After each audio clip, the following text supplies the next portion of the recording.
What if I told you that a few drops of olive oil could make your plants shine like never before, and even help them grow healthier? Yes, the same olive oil sitting in your kitchen can become your plant's natural polish and protector. Olive oil doesn't just make leaves glossy.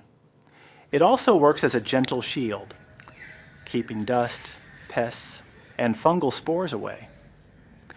It helps the plant breathe better by unclogging leaf pores, which means more sunlight absorption and faster growth. Here's how to use it. Step 1. Take 1 teaspoon of olive oil and mix it with liter of water in jug. Step 2. Dip a soft cloth or cotton ball in this mix. Step 3. Gently wipe each leaf, especially the upper surface.